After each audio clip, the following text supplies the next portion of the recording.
question is, we want to know how to get more online support beyond using Facebook, Twitter, and emailing our friends. You want to piggyback off other people's success, because right now you have probably very little, what's called social currency, basically.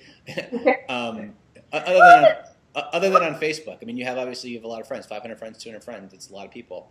If you want to get them to be very motivated to help promote your cause, they probably can.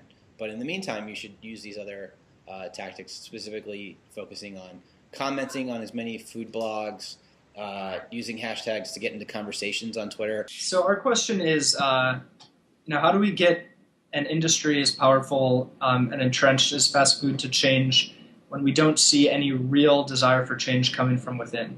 I think what you need to do is you need to find somebody inside who can take up this cause with you.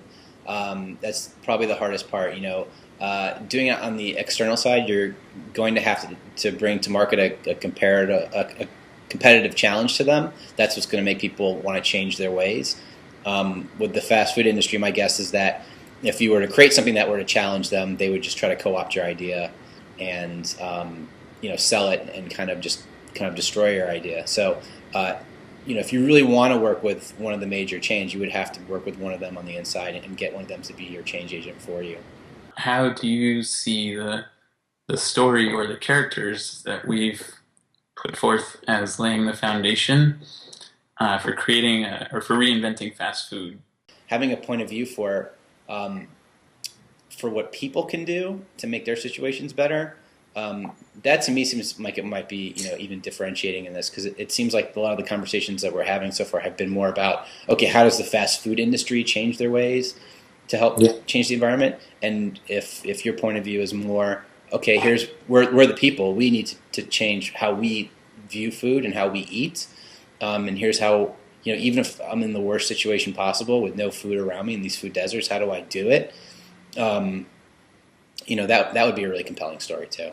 And what do you think's been really successful with some of the other videos that you liked the most? Like, what were some of the elements that you think sort of stood out?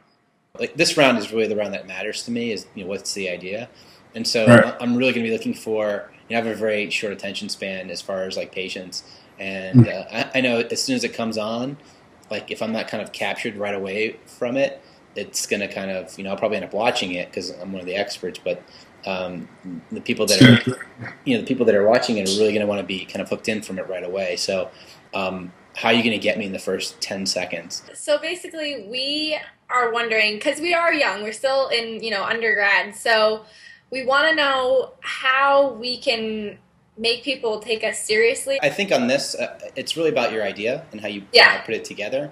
If you've got a really solid idea and you've got some facts to back it up, let's say, and you put it together in a visually dynamic way, make it short, make it sweet, but make it something kind of really get them up front with a good hook, then I think the age doesn't matter.